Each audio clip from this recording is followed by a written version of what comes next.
Hello everyone, good evening. This side देश नानवानी। आज है 17 ऑफ अक्टूबर। कह सकते हैं पूरा अक्टूबर मंथ या लास्ट 2 वीक से मैं मार्केट से गायब हूँ। मेरी तरफ से मैं बिजी था, बट लोगों का कहना है, स्टूडेंट्स का कहना है कि सर आप कहाँ गायब हो, ट्रेड नहीं कर रहे हो, वीडियोस नहीं बना रहे हो, क्या रीजन है? एक्चुअली क्या हुआ, recently I bought A small property, 2 BHK independent house था जिसको मैंने यहाँ पर परचेस किया। किसी नोन का था, उनके ऊपर लोन्स थे तो उन्होंने उस प्रॉपर्टी को सेल करना था तो मैंने उसको परचेस किया। और जो मेरा लास्ट पुराना ऑफिस था, एक फ्लैट में था जो बालकनी वाला व्यू था, वो एक्चुअली रेंटेड प्रॉपर्टी थी। तो जो मैंने प्रॉपर्टी परचेस की, मैंने अपना जो ऑफिस है रेंटेड प्रॉपर्टी से खाली करके अपनी प्रॉपर्टी के अंदर शिफ्ट किया। न्यू प्रॉपर्टी को लेना, उनका लोन क्लोज हुआ, प्रॉपर्टी का रजिस्ट्रेशन मेरे नाम होना, उसके बाद में प्रॉपर्टी जो हाउस है उसका मेंटेनेंस, उसके बाद में साफ सफाई, फिर ऑफिस शिफ्टिंग, इसमें 5-7 दिन चले गए। और इसी प्रोसेस के बीच में एक्चुअली एक फैमिली मेंबर अंकल थे, उनकी भी डेथ हो गई, तो 3-4 दिन जयपुर में निकल गए। तो ऐसे करके 2 वीक कब निकल गया पता नहीं चला। और एक जगह से हम ऑलरेडी ऑफिस खाली कर चुके थे और दूसरी जगह शिफ्ट करने से पहले इन दोनों के बीच में हम कहीं में बिजी रह गए।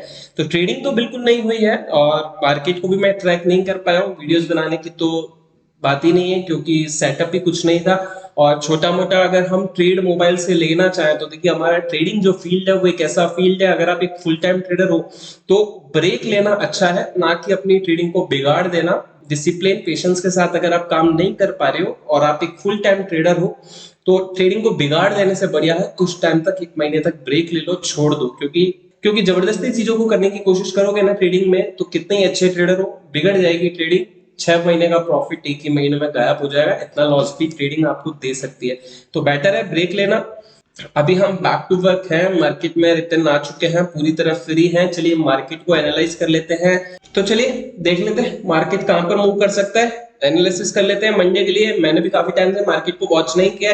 एक्सपायरी देखी थी, कुछ अच्छे मूवमेंट्स आए थे, स्टूडेंट्स के मैसेज थे, अच्छा मूवमेंट दिया, प्रॉफिट आया, तो एक आइडिया है कि हाँ मार्केट बुलिश था। बट देख लेते हैं कौन सा लेवल्स है, कैसे ट्रेड होने वाला है, क्योंकि मंडे से मैं भी अपनी ट्रेडिंग अच्छे से स्टार्ट करने वाला हूँ। चलिए हम यहाँ पर जरूर अकाउंट सबसे पहले चलते हैं निफ्टी 50 के चार्ट पे। निफ्टी का चार्ट हम यहाँ पर सबसे पहले वीकली टाइम फ्रेम आज ओपन करके देखेंगे, पूरा एनालाइज करेंगे कौन सा लेवल्स हमारे लिए जरूरी होने वाले हैं। अभी मार्केट ट्रेंडिंग है, क्या है, बुलिश है, बेरिश है, सब देख लेते हैं। वीकली कैंडल यहाँ पर मैंने ओपन कर रखा है। इधर आप देखेंगे एक अच्छा ब्रेकआउट हमको यहाँ पर अभी भी दिख रहा है निफ्टी के अंदर। 1 वीक का कैंडल की मैं बात कर रहा हूँ, उसको ध्यान में रखना आप। यहाँ पर मार्केट बुलिश हुआ, रेड कैंडल बना के फिर से बुलिश हुआ, रेड कैंडल बना के फिर से बुलिश हुआ। अब ये बड़ा रेड कैंडल बनाने के बाद में अगेन वीकली कैंडल के अंदर मार्केट बुलिश हुआ है। ये बहुत ही अच्छा ब्रेकआउट है निफ्टी के अंदर, आपको ध्यान रखना है। तो मार्केट अभी बेरिश साइन आपको लॉन्गर टाइम फ्रेम के अंदर कहीं भी नहीं दिख रहे हैं। अगर आपके पास कोई पोर्टफोलियो पड़ा है, स्टॉक्स पड़े, तो फिलहाल होल्ड करके रखो जब तक कि आपको एक बेरिश साइन नहीं दिख जाता निफ्टी, बैंक निफ्टी या अदर निफ्टी 50 के स्टॉक्स के अंदर, ठीक है। अगर यहाँ पर हम बोले कि मोमेंटम अभी और कितना हो सकता है, तो इसके लिए आपको यहाँ पर समझना पड़ेगा कि मार्केट ऑलरेडी 3 वीक तक पॉज लिया, उसके बाद में ब्रेकआउट आया है। तो ये ब्रेकआउट की जो सस्टेनेबल मूवमेंट है वो अभी 1 वीक और मार्केट अभी बुलिश हो सकता है कम से कम। उसके बाद में अगर कोई नेगेटिव सेंटिमेंट आने होंगे तो आएंगे, बट फिलहाल 3 से 4 वीक मार्केट अभी जो है, यहाँ पर 5 वीक भी कह सकते हैं मार्केट साइडवेज था। मोमेंटम तो थी बट बार बार ऊपर नीचे मूव कर रहा था। उसके बाद में एक ब्रेकआउट 18,000 के ऊपर आया और 2 से 3 दिन के अंदर 18,400 का मार्केट के अंदर मूवमेंट 400 पॉइंट का दिखाई दिया है। तो ये मूवमेंट अभी कंटिन्यू हो सकता है वीकली टाइम फ्रेम के अंदर, और लॉन्गर टाइम फ्रेम में हम कह सकते हैं मार्केट अभी बुलिश है, ठीक है। अभी हम यहाँ पर चलते हैं वनडे कैंडल में। वनडे कैंडल की अगर हम बात करें तो बुलिशनेस तो मार्केट में हमें दिख रही है, 1 वीक में भी दिख रही है, वनडे कैंडल में भी दिख रही है। बट वनडे कैंडल हमको बता रहा है कि मार्केट कहीं ना कहीं सुपर बुलिश है और मार्केट ऐसे इतना फास्ट ऊपर नहीं जाता है। रीजन देखिए, यहाँ पर मार्केट जो है, मैंने आपको बताया 3-4 वीक तक मार्केट था, उसके ब्रेकआउट आने के बाद में जो मूवमेंट आई है, एक दिन बुलिश, गैप अप और ज्यादा बुलिश, अगेन गैप अप और ज्यादा बुलिश। तो ये जो गैप अप आया जा रहा है ना मार्केट का, मार्केट जो गैप अप में भी ऊपर जा रहा है और इंट्राडे में भी ऊपर जा रहा है, ये एक सुपर बुलिशनेस है जो आपको कहीं भी किसी भी दिन सरप्राइज करके एक बड़ी रेड नेगेटिव कैंडल बना देगी, आपको पता नहीं चलेगा। इसलिए मैं आपको पहले कह के चल रहा हूँ, ओवरनाइट पोजीशन निफ्टी और बैंक निफ्टी के अंदर अगर आप लेते हो तो उसके ऊपर कंट्रोल कर लो। कभी भी मार्केट आपको 100 200 300 पॉइंट की ओवरनाइट पोजीशन, कभी भी एक गैप डाउन खुल जाएगा और उस गैप डाउन के बाद में एक बड़ी सेलिंग आ जाएगी, आप निकल भी नहीं पाओगे और आपका ऑप्शन बाइंग या फ्यूचर्स के अंदर जो भी आप कैपिटल लगाते हो कब आधे से ज्यादा खाली हो जाएगा आपको पता नहीं चलेगा। तो बुलिशनेस अच्छी है, ट्रेड अच्छे मिल रहे हैं, इंट्राडे ट्रेड बिल्कुल लेंगे, बट ओवरनाइट पोजीशंस को हम थोड़ा सा अभी कंट्रोल करके चलेंगे। ओवरनाइट पोजीशंस में इतना गैप अप भी कभी नहीं आता है और मार्केट जब 18,000 के आसपास चल रहा हो, इतना बुलिश मार्केट, उसके बाद में भी गैप अप आ रहा है, तो कहीं ना कहीं सुपर बुलिश है, बट इस बुलिशनेस को पकड़ने के चक्कर में हम कब ट्रैप हो जाएंगे हमें पता नहीं चलेगा। तो ओवरनाइट पोजीशंस को कंट्रोल करना है। अभी यहां पर ऊपर का रेजिस्टेंस क्या निकल के आता है, 18,400 के आसपास मार्केट है, और अगर हम नीचे के मूवमेंट की बात करें तो 17,900 से लेकर लमसम 17,400 तक, मतलब 500 पॉइंट की ये मूवमेंट थी। अगर इसका यहां पर ब्रेकआउट आया है तो इसके ऊपर 500 पॉइंट की मूवमेंट तो कम से कम बनती है, तो 500 पॉइंट ऊपर भी कैलकुलेट करके चले तो हम 18,400 18,500 के आसपास का हमारा एक टारगेट बनता है। जितनी मार्केट में यहाँ पर रेंज थी उतना ही हम ऊपर की तरफ टारगेट को कैलकुलेट करके चल रहे हैं, ठीक है। तो सिंपली अभी निफ्टी 18,500 टच कर सकता है इजिली, पर इंट्राडे में कैसे ट्रेड करेंगे, फ्लैट ओपन होगा या थोड़ा सा गैप डाउन ओपन होगा, और इस वाले जो हाई है 18,350 के आसपास का हाई है, अभी 15 मिनट टाइम फ्रेम में हम देखेंगे। अगर इसको ब्रेक करता है इंट्राडे के अंदर तो हम बाय करेंगे 18,450 और 18,500, ये 150 से 200 पॉइंट का, ये 100 से 150 पॉइंट का हमारा यहाँ पर टारगेट रहने वाला है। सेल कब करेंगे, जब मार्केट यहाँ पर ये जो वन डे की कोई भी कैंडल बना रहा है, जो जो ये लो पॉइंट लगा रहा है ना, इन लो पॉइंट से नीचे जैसे ही इंट्राडे में निकलता है तो ये गैप फिल हो जाएंगे, ये आपको ध्यान रखना। जैसे यहाँ पर वन डे के अंदर मार्केट इस लो के नीचे आया, अगर फ्लैट खुला और नीचे आके इस लो के नीचे निकला तो ये गैप फिल करने आ जाएगा। अगर मार्केट बड़ा गैप डाउन दे देता है, इस लो के फिर से नीचे निकलता है, तो यहाँ पर ये गैप फिल हो जाएगा। तो ये गैप फिलिंग का थोड़ा सा मेथड आपको यहाँ पर अभी ध्यान में रख के चलना है। अभी यहाँ पर हम 15 मिनट टाइम फ्रेम में देख लेते हैं कि मार्केट में हमें एग्जिट कहां पर ट्रेड लेना है इंट्राडे के अंदर। तो यहाँ पर इसको हम थोड़ा सा जूम आउट कर लेंगे।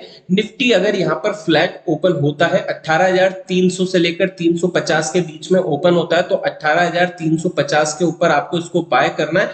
300 का स्टॉप लॉस लगा के, 50 पॉइंट का स्टॉप लॉस लगा के आपका टारगेट होना चाहिए 18,450 या फिर 18,500। ये आपके दो टारगेट निफ्टी के अंदर होने चाहिए। 50 पॉइंट का आपका यहाँ पर स्टॉप लॉस होना चाहिए। सेल कब करना है, यहाँ पर आप देखिए, यहाँ पर इसने एक बार सपोर्ट लिया, उसके बाद में ऊपर गया, वापस से सपोर्ट लेने गया, उसके बाद में ऊपर गया। अगर थर्ड टाइम ये सपोर्ट के आसपास आता है तो इस सपोर्ट के नीचे हम यहाँ पर सेल कर सकते हैं। 18,250 के नीचे आप निफ्टी को सेल कर सकते हो। टारगेट आपका होना चाहिए 18,150। ये गैप भी फिल हो जाएगा और इसके गैप से थोड़ा सा और नीचे मार्केट 18,150 के आसपास सपोर्ट लेने आ सकता है। तो 18,250 इस वाले सपोर्ट के नीचे सेल करेंगे। फर्स्ट टारगेट हमारा ये गैप फिल होने का रहेगा, सेकंड टारगेट हमारा यहाँ पर इस सपोर्ट के आसपास रहेगा 18,150 का, ठीक है। निफ्टी सिंपल है, अगर यहाँ पर बहुत बड़ा gap up and gap down आ जाता है, जैसे मान लीजिए अगर यहाँ पर निफ्टी जो है एक बड़े गैप डाउन में ओपन हो जाता है यहाँ पर 18,200 के आसपास, ऐसा कुछ होना तो नहीं है, फिर भी अगर 18,200 के आसपास ओपन हो जाता है तो 18,150 सपोर्ट की रेंज है, 18,100 भी यहाँ पर सपोर्ट की रेंज है। अगर बड़ा गैप डाउन है तो सपोर्ट के आसपास बाय करने की कोशिश करो, और अगर बहुत बड़ा गैप अप आ जाए तो वेट एंड वॉच करो, गैप फिल होने के बाद में आप इसको बाय करना, क्योंकि अगर गैप आ जाता है तो ऑलरेडी हमारे टारगेट जो है कंप्लीट हो चुके हैं। अगर हम यहाँ पर बात करें कि हॉलीडेज कितनी है इस वीक में, क्या एक बड़ा मोमेंटम और भी हमें मिल सकता है कि जैसे लास्ट एक्सपायरी के ऊपर मिला था, तो आपको ये ध्यान में रखना चलना पड़ेगा कि यहाँ पर इस वीक जो ये था इसके अंदर फ्राइडे हमारे पास हॉलीडे था, अभी ट्यूसडे और वेडनेसडे का एक और हॉलीडे मार्केट में आने वाला है, उसको भी आपको ध्यान में रखना है। तो वीकली 5 ट्रेडिंग डे होते हैं, अगर 5 ट्रेडिंग डे के अंदर 2 ट्रेडिंग डे हॉलीडे है तो 3 जो बाकी के ट्रेडिंग डेज बचे, मंडे, अगर ट्यूसडे वेडनेसडे होता है, ट्यूसडे हॉलीडे रहता है तो मंडे वेडनेसडे एंड थर्सडे, इन 3 दिन मार्केट में बहुत ही ज्यादा वॉलेटिलिटी रहेगी। इसको भी आपको थोड़ा सा इस वॉलेटिलिटी से बच के चलना है, इसको भी, इस बात को भी आपको यहाँ पर ध्यान में रखना है, क्योंकि जो 5 दिन ट्रेडिंग होने वाली है अगर उसको 3 दिन में के अंदर होना है, 2 हॉलीडेज आ रही है एक वीक के अंदर, तो कहीं ना कहीं वॉलेटिलिटी बढ़ जाती है, मार्केट अनएक्सपेक्टेड मूव देता है थोड़ा सा। जनरली जो मार्केट मूव करता है जैसी मूवमेंट रहती है वैसी नहीं रहती है, या तो वॉलेटिलिटी ज्यादा हो जाती है या तो एक बड़ा ट्रेंड मार्केट के अंदर इन हॉलीडेज में डिसाइड होता है, ठीक है। अभी यहां पर हमने निफ्टी को देख लिया, अभी हम चलते हैं बैंक निफ्टी के ऊपर। बैंक निफ्टी की अगर हम बात करें वीकली कैंडल के अंदर, बैंक निफ्टी में मुझे पोटेंशियल अभी भी बहुत ज्यादा लग रही है। क्यों लग रही है, क्योंकि यहां पर 1 वीक के अंदर आप देखेंगे Nifty already all time high जो उसका 12-13 हजार था, उसके बाद में भी 6,000 पॉइंट ऊपर 18,000 तक आ चुका है। बैंक निफ्टी अभी इतना मूव नहीं किया है। बैंक निफ्टी का ऑल टाइम हाई था 32,400-500 के आसपास, उसके बाद में ब्रेकआउट 39,000 के आसपास है। तो मूवमेंट अभी कहीं ना कहीं बाकी है बैंक निफ्टी में। मुझे लगता है करीब करीब आपको कोई भी बियर रन मार्केट में बेयरिशनेस आपको जो है कम से कम 42-43 हजार से पहले नहीं दिखेगी। एक अच्छी बेयरिशनेस जो है आपको 42,000 बैंक निफ्टी के टारगेट दिखाने के बाद में जरूर दिख सकती है, बट 42,000 जो है इजिली मार्केट में आपको देखने को मिल सकता है आने वाले 1 से 2 महीने के अंदर। उसका रीजन एक ही है कि दिवाली के टाइम पे मार्केट बहुत ही ज्यादा बुलिश होता है, उसके बाद में दिसंबर आने तक मार्केट में एक करेक्शन आता है। ठीक है, तो ये बात आपको ध्यान में रख के चलनी है। अभी अगर हम यहाँ पर बैंक निफ्टी का देखें तो बैंक निफ्टी ब्रेकआउट आया 37,600 के आसपास ब्रेकआउट आया बैंक निफ्टी का, उसके बाद में यहाँ पर साइडवेज हुआ, साइडवेज होने के बाद में एक ब्रेक दिया 39,400 के आसपास ब्रेकआउट आया। तो 39,400 से 40,000 ये 600 पॉइंट तो इजिली कैप्चर हो सकते हैं। ठीक है, अगर गैप अप नहीं आता है तो वीकली कैंडल की हम बात कर रहे हैं। अगर वीकली कैंडल पे यहाँ पर हम ब्रेकआउट कैंडल को देखें तो ब्रेकआउट कैंडल एक कंप्लीटली मारूबोजू कैंडल है, जिसके बाद में एक बड़ा मोमेंटम और भी मार्केट के अंदर हो सकता है। तो जो नेक्स्ट 2 से 3 वीक है अच्छी खासी बुलिशनेस आपको मार्केट में दिख सकती है। बैंक निफ्टी के अंदर तो वीकली कैंडल मारूबोजू कैंडल बनाया तो हमें क्लियरली टेक्निकल्स भी सिग्नल दे रहे हैं कि हाँ भैया एक अच्छा बुलिशनेस मार्केट में आपको दिखाई दे सकता है। अभी यहाँ पर हम वन डे कैंडल की बात करें तो डेली कैंडल के अंदर अगर हम बैंक निफ्टी को देखते हैं, bank Nifty one day candle के अंदर भी आपको अच्छा ब्रेकआउट कैंडल वही दिखेगा, क्योंकि लास्ट थर्सडे का जो एक्सपायरी था एक अच्छी मोमेंटम हुई।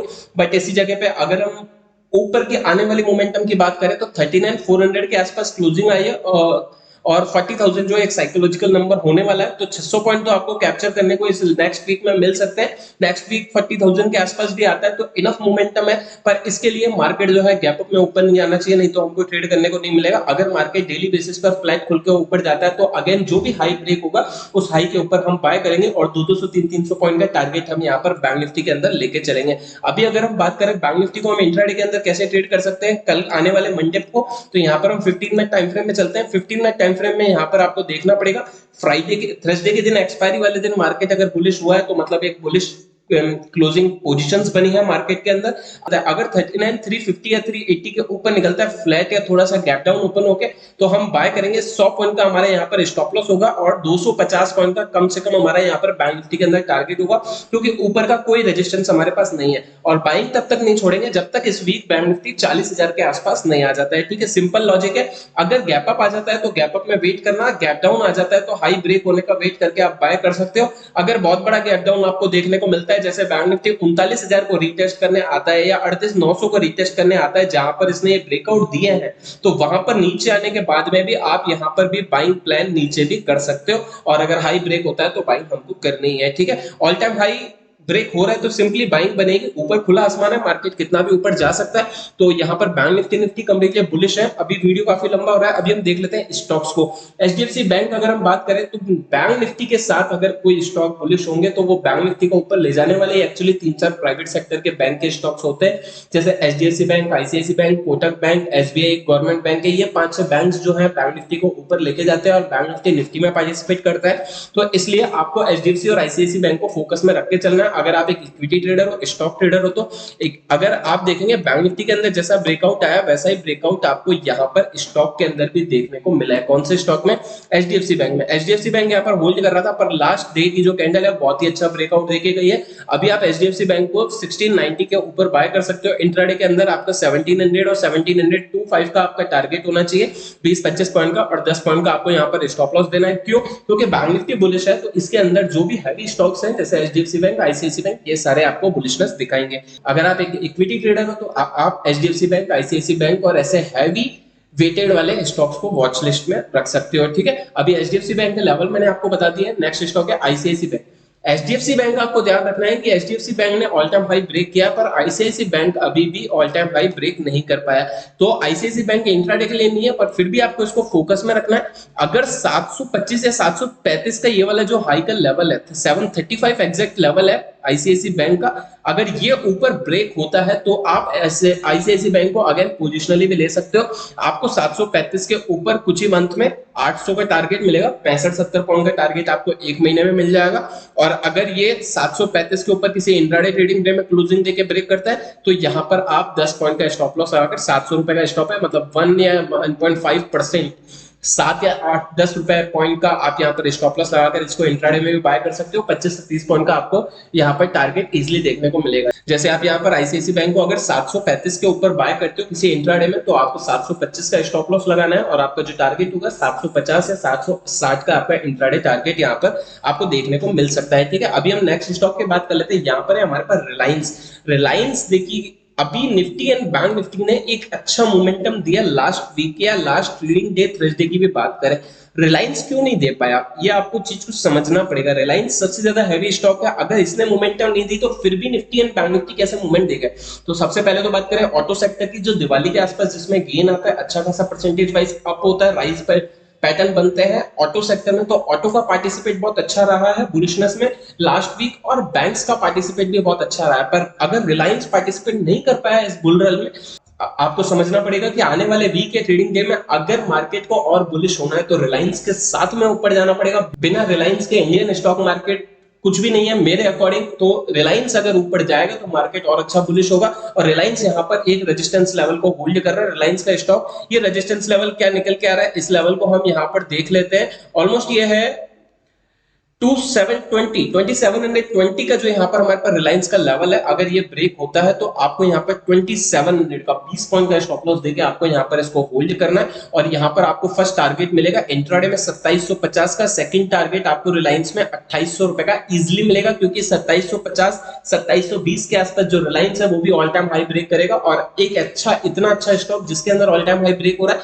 तो आपको 70-80 पॉइंट इजिली इंट्राडे के अंदर भी देखने को मिल सकते हैं, पोजिशनल भी आपको 100 से 150 पॉइंट देखने को यहाँ पर मिल सकते हैं। ठीक है, अभी नेक्स्ट स्टॉक की हम बात कर लेते हैं। हमारे पास है हीरो मोटोकॉर्प। अभी और भी अच्छे बुलिश स्टॉक्स हैं, पर मैं आपको हमेशा, आपको भी पता होगा, मैं आपको निफ्टी 50 के हैवी बुलिश स्टॉक्स ही देता हूं, जिनके अंदर अगर आप पोजिशनली लेके जाते हैं तो जिनके अंदर रिस्क बहुत कम होता है, जो मार्केट के अकॉर्डिंग मूवमेंट करते हैं, जिनके अंदर मैनिपुलेशन नहीं होता है। तो मैं ऐसे स्टॉक्स लोगों को सजेस्ट करना प्रेफर करता हूं जिनके अंदर रिस्क बिल्कुल ना के बराबर और जिनके अंदर मैनिपुलेशन नहीं हो, वॉलेटिलिटी अच्छी हो, बीटा के अकॉर्डिंग स्टॉक अच्छे हो। तो अगर आप यहाँ पर हीरो मोटोकॉर्प को देखते हैं तो हीरो मोटोकॉर्प यहाँ पर क्या किया है इसने, यहाँ पर वन डे कैंडल के अंदर आप देखेंगे यहाँ पर ये एक inverted head and shoulder pattern बना के ऊपर जा रहा है, पर ऊपर जाते टाइम भी ये यहाँ पर फंसा रह गया और इसने अगेन यहाँ पर एक डबल बॉटम पैटर्न बना दिया। डबल बॉटम की जो यहाँ पर नेकलाइन है इसका ब्रेकआउट यहाँ पर आया और दो कैंडल रेड कैंडल है छोटी छोटी, इसको यहाँ पर रीटेस्ट कर दिया। अगेन मैं आपको ड्रॉ करके दिखाऊं तो ये डबल बॉटम पैटर्न है।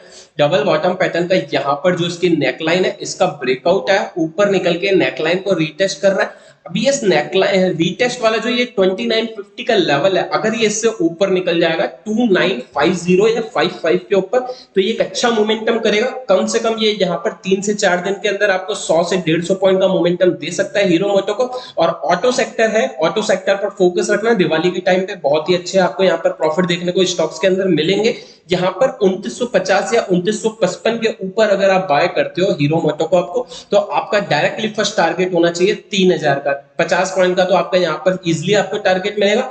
सेकंड टारगेट की हीरो मोटोकॉर्प में हम बात करें तो अगर हमारे पास फर्स्ट रेजिस्टेंस 3000 के आसपास है टारगेट, तो सेकंड टारगेट हमको 3100 के आसपास मिलेगा और मेन मोमेंटम 3100 के ऊपर आएगी अगर ये इससे ऊपर निकल जाता है। तो 2950 के अंदर हीरो मोटोकॉर्प के अंदर एक पोजिशनली ट्रेड भी बनाया जा सकता है। स्टॉप लॉस जो आपका अगर किसी को कुछ मंथ्स के लिए इन्वेस्टमेंट बेसिस पर लेना है तो वो 2800 रुपए का स्टॉप लॉस लगा के 150 पॉइंट का स्टॉप लॉस लगा के इसको रख सकता है। उसको 400-500 पॉइंट प्रॉफिट के लिए इसको वेट करना है। अगर आप स्विंग ट्रेडिंग के अकॉर्डिंग 3-4-5 दिन के लिए ले रहे हो तो 2950 रुपए के ऊपर बाय करके 50 पॉइंट का स्टॉप लॉस देना 2900 का, और 3000 या 3100 के आसपास आप इसको अंदर प्रॉफिट बुक कर सकते हैं। आई होप आपको Nifty, bank Nifty and stocks के सारे लेवल समझ में आए होंगे। If you like this video please click on like button and subscribe the channel. Video quality मैंने यहाँ पर थोड़ी सी इंप्रूव करी है, ये वेबकैम वगैरह एंड ये ग्रीन स्क्रीन जो है क्रोमा की इसको ऐड किया, तो ये टेक्निकल चीजें मुझे ज्यादा नहीं आती है, एडिटिंग वगैरह ये वो। अगर इसमें आपको कोई कमी लगे तो नीचे कमेंट में मुझे बताना, मैं इसको भी और थोड़ा इंप्रूव करने की कोशिश करूंगा। मिलते हैं next live trading analysis video में। Thank you.